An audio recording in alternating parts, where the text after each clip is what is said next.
The day she showed up at my farm, I was covered in grease, sweat dripping down my back, thinking about nothing more than fixing an old tractor and getting through another quiet afternoon. I had no idea that within 24 hours, my entire life would flip upside down because of one sentence spoken by a stranger. My name is Ethan Miller. I am 27 years old, and for the past 3 years, I have been running my family farm alone in Scottsbluff, western Nebraska. It is not a fancy place. Just a few hundred acres of corn and wheat, some cattle, and land that has been passed down for generations. My parents died in a car accident back in 2022, and overnight, everything they built landed on my shoulders. I stayed because this farm is the last piece of them I have left. Selling it was never an option. Life here is simple but demanding. I wake up before sunrise, feed the animals, fix fences the wind keeps knocking down, and hope the weather shows mercy on my crops. I am not rich, but I get by. Most days, it is just me, the land, and the endless Nebraska sky. That afternoon in late March felt no different. It was unusually warm, close to 80 degrees, dry air carrying the smell of dust and soil. I was by the barn working on the tractor, a country song playing softly on the radio. Then I heard tires crunching on the gravel driveway. That alone caught my attention. People do not just stop by my place. I wiped my hands on a rag and looked up to see a sleek, black SUV pulling in. Clean, polished, the kind of vehicle that clearly did not belong on a dirt road like mine. The door opened, and a woman stepped out. She was tall, dressed sharp in a blazer, and heels that immediately sank into the soft ground. Her auburn hair was tied back neatly, but her hands shook slightly as she adjusted her bag. What struck me most was her eyes. They were focused but tired, like she had not slept in days. She walked toward me with careful steps, trying not to stumble on the uneven ground. "Are you Ethan Miller?" she asked. I nodded, still confused. "That's me. Can I help you?" She took a deep breath, glanced around the farm, then looked straight at me. "My name is Claire Whitmore. I need a husband by tomorrow." I froze. The rag slipped from my hand, hanging there uselessly. For a second I thought it had to be a joke or some kind of scam, but her face was serious. No smile, no hesitation. "I'm sorry," I said slowly. "You need what?" Instead of backing down, she reached into her bag and pulled out a thick folder, handing it to me. "If I am not married by my 29th birthday, which is tomorrow, I lose control of my company." I flipped through the pages. Legal documents, a will, news articles. The Whitmore Group, I knew that name. A massive agricultural corporation based out of Lincoln, with land and operations all over Nebraska, even some bordering my own fields. She watched me closely. My grandfather built it.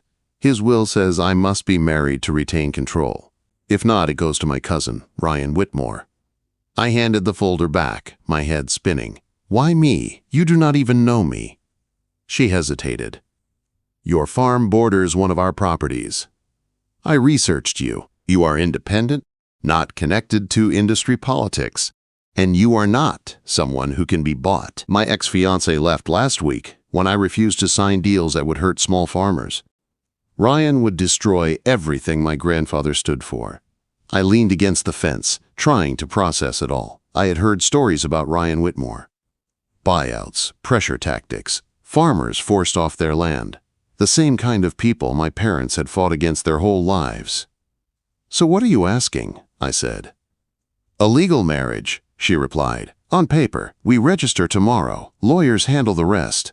After I secure the board, we can quietly annul it." I shook my head.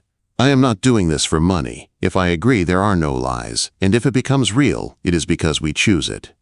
She looked surprised, then nodded. "Deal." We shook hands right there by the barn. Her palm was cool against my rough skin. I did not know it then, but that handshake was the moment everything began. The next morning felt unreal, like I was moving through someone else's life. Claire and I drove into town together just after sunrise. The sky was pale pink over the fields, and the road was quiet except for the hum of her SUV. Neither of us talked much, not because it was awkward, but because we both understood how strange this was. Two strangers heading to a courthouse to get married with no love story, no family gathered, no celebration waiting afterward. The county courthouse in Scottsbluff was small and plain. A brick building with flags out front and a few cars in the parking lot. Claire's lawyer met us there, along with one of my neighbors, Tom, who agreed to be a witness after I told him I needed a favor and promised to explain later. The ceremony itself was fast. No rings. No vows beyond what the law required. We signed our names, shook the judge's hand, and just like that, Claire Whitmore became my wife. I looked at her as we walked out. She looked relieved, but there was still tension in her shoulders, like she was bracing for the next wave. This was not how anyone imagined starting a marriage, especially not someone like her. But it was done. By evening, the paperwork was already filed. Claire's legal team worked fast. Statements were being drafted for the Whitmore Group board to confirm that the will had been satisfied. On the drive back to the farm, she stared out the window at the open land, her fingers tapping lightly against her knee. "I appreciate this, Ethan," she said quietly, "more than you know." "I just want things clear," I replied. "If this is going to work, we need rules." She nodded. Agreed. That night, she went back to Lincoln to pack and handle business. The house felt just as quiet as it always had. I slept poorly, replaying everything in my head, wondering if I had just made the smartest or dumbest decision of my life. She came back the next morning with 2 suitcases and a serious look on her face. "Ryan's already moving," she said as I helped her carry her bags inside. "He hired investigators. If this marriage looks fake, he will challenge it in court. I need to stay here full time." I showed her the guest room, my parents' old bedroom. I had kept it mostly untouched. Fresh sheets, clean floors, but the memories still lived there. It felt strange, opening that door for someone else.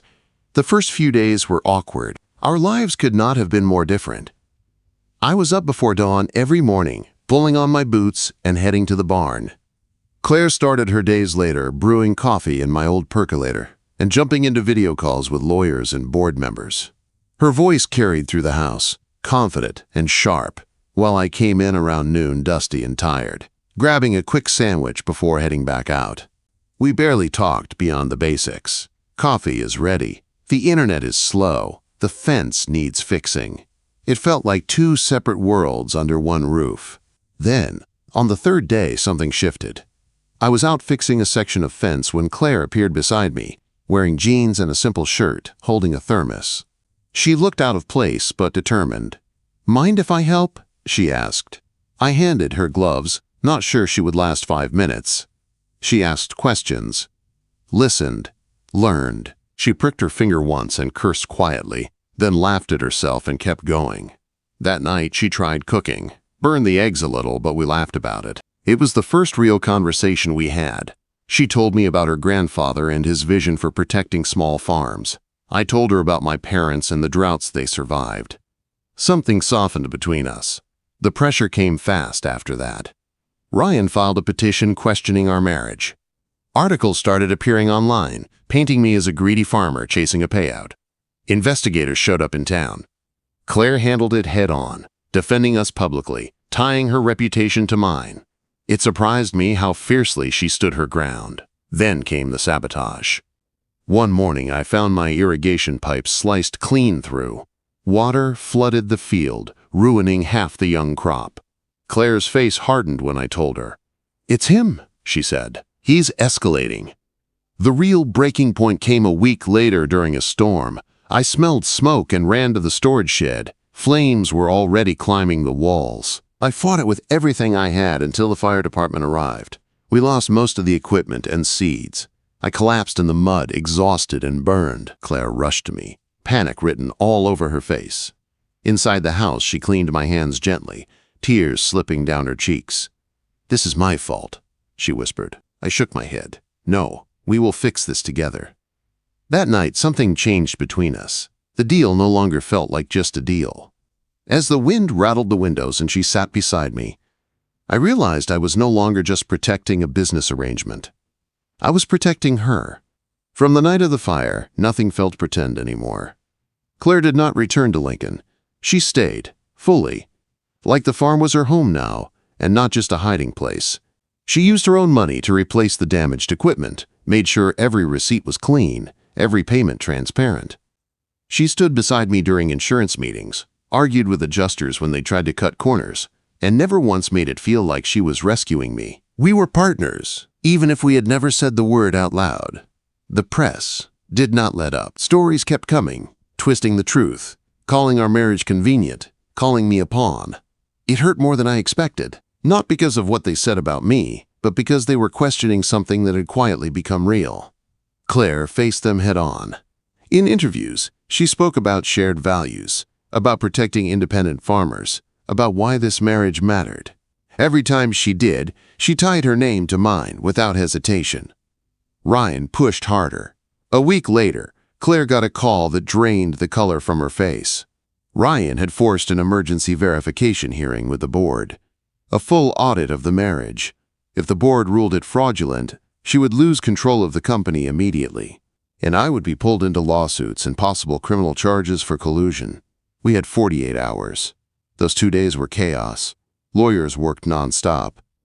Neighbors signed affidavits saying they had seen us together, photos from grocery runs, shared calendars, clean bank statements, everything laid out like evidence in a trial. But the real battle was not legal. It was emotional. That night, we sat on the porch, watching the fireflies flicker over the fields. The air was warm, heavy with the smell of soil and grass. Claire broke the silence. "What if we lose?" she asked. "The company, everything." I looked at her and said the truth before fear could stop me. This stopped being a deal for me. I don't know when it happened, but it did. She turned to me, eyes wide. Slowly, she reached for my hand. This time, it was not for show. We stayed like that, fingers intertwined, until the sky went dark. The hearing took place in Lincoln. Ryan sat on the screen with a smug smile, confident he had already won. He called our marriage a sham, called me a nobody farmer, accused us of fraud. The board asked hard questions. Fast marriage, separate finances, no history. Then Claire stood up. She admitted the truth, that it had started as necessity, that she needed to protect her grandfather's legacy. Then she said what no one expected. She said she had fallen in love with me, not for power, not for appearances, but because I treated her like an equal, not an asset. Before Ryan could react, her lawyer presented new evidence. Security footage from my farm showed someone setting the fire. Audio caught a voice. Ryan's voice. Bank records followed. Bribes. Manipulation. Silence filled the screen. Ryan's face drained of color as authorities entered his office. The board suspended the hearing immediately. An hour later, they reconvened. Ryan was removed. The marriage was declared valid. Claire retained full control. When the call ended, she collapsed into my arms, shaking. I held her, realizing that somewhere along the way, we had crossed a line that could not be uncrossed. We did not just survive together. We chose each other. After the hearing, everything went quiet in a way that felt almost unreal. For weeks, our lives had been filled with pressure, fear, and eyes watching our every move. Then suddenly, it stopped. Ryan was arrested, his allies removed from the board, and the threat hanging over us finally lifted. The farm felt different after that, like it could breathe again. And so could we.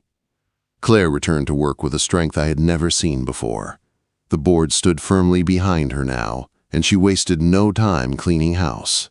She restructured the company, cut out the deals that harmed small farmers, and pushed hard for sustainable practices. She never tried to pull me into her world unless I asked. She knew the farm was my anchor, just like her company was hers. Instead, she supported me in quiet ways. Grants for better irrigation, connections to fair suppliers, help that respected my independence. At home, life settled into something steady and real. Mornings became shared routines. She brewed coffee while I fed the cattle. Evenings found us on the porch, watching the sky fade from blue to gold. The guest room slowly became our room. Her suits hung next to my work shirts, her heels by the door beside my boots. It happened naturally, without discussion. We argued sometimes, about long calls that interrupted dinner, about my stubborn refusal to ask for help. But those fights ended in understanding, not distance. We learned how to meet in the middle. For the first time since my parents died, the house felt full again. Almost a year later, near the anniversary of our courthouse wedding, we made a decision. Not because of a will, not because of a board, but because we wanted to. We held the ceremony right on the farm, under the wide Nebraska sky. No luxury, no pressure, just wildflowers, string lights, neighbors, and friends. Claire wore a simple white dress that moved with the wind. I wore clean boots and a nervous smile. The same judge officiated, smiling as he spoke. We wrote our own vows, honest ones. About choosing each other, about standing together through storms, about building something real. When I slipped the ring on her finger, I realized how far we had come. What started as desperation had become love. What began as a contract had turned into a life. Now, when we sit on the porch in the evenings, the fields stretching out before us, I think about that first day she drove up in her black SUV. She came asking for a husband. She stayed because we chose each other. And that made all the difference.